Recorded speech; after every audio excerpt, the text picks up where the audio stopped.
यह कहानी मेरे भाई और उसके दोस्तों के साथ हुई थी। होली का त्योहार था। होली के त्योहार में भाई दूज था। मेरा भाई और उसके दो दोस्त रात को शहर से कुछ किलोमीटर की दूरी पर स्थित होटल पर खाना लेने के लिए गए थे। उस होटल के पास एक गौमुख था, तो मेरा भाई और उसका एक दोस्त वह गौमुख पर फोटो लेने लगे और उनका एक दोस्त होटल पर खाना लेने गया था। तब तक ये दोनों कुछ देर तक वह मौज मस्ती करने लगे। तभी कुछ देर बाद उनका दोस्त खाना लेकर वह आ गया और वो भी वह फोटो लेने लगा। लेकिन कुछ देर तक फोटो लेने के बाद जब वे एक फोटो ले रहे थे, तो उन्होंने देखा कि एक कपड़ा भी उनकी फोटो में आ गया है, लेकिन वह कोई कपड़ा था ही नहीं।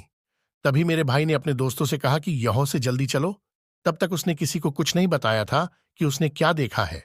उसके ऐसा कहते ही वे तीनों वहां से जल्दी निकलने लगे और ऊपर आने के बाद, क्योंकि गौमुख थोड़ी गहराई में था, उसने सब कुछ अपने दोस्तों को बताया तो वे भी डर गए और जल्दी से गाड़ी चलाने को कहा। तो मेरे भाई ने गाड़ी को जल्दी से भगाया। लेकिन मेरे भाई ने जैसे ही गाड़ी को भगाया, पता नहीं कैसे गाड़ी की स्पीड कम होने लगी, जबकि मेरे भाई ने देखा था कि गाड़ी की स्पीड 100 किलोमीटर प्रति घंटा थी, लेकिन गाड़ी चल केवल 40 किलोमीटर प्रति घंटा ही रही थी। मेरे भाई का दोस्त जो सबसे पीछे बैठा था, वो कह रहा था कि गाड़ी जल्दी चला, मुझे पीछे से कोई खींच रहा है। तो उन्होंने मोबाइल में हनुमान चालीसा चालू कर ली। इससे उनकी गाड़ी की थोड़ी सी स्पीड बढ़ी, लेकिन उनको फिर भी लग रहा था कि कोई उनको पीछे खींच रहा। ऐसा हो ही रहा था कि उन्होंने देखा कि शहर का सबसे बड़ा शमशान घाट आ गया। जैसे ही उन्होंने उसे पार किया, उन्हें हल्का महसूस हुआ कि अब उनके पीछे कोई नहीं है। फिर वह जल्दी से घर के पास पड़ने वाले काली माता के मंदिर में गए।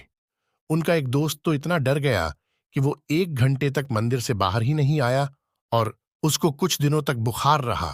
ऐसा कहा जाता है कि त्योहार के समय ये शक्तियों अपने चरम सीमा पर होती है, इसलिए हमको इन दिनों में बाहर थोड़ा कम निकलना चाहिए। वो तो मेरा भाई उस दिन मेरी बहन से पूजा कराकर निकला था, जिसका टीका अभी तक लगा हुआ था।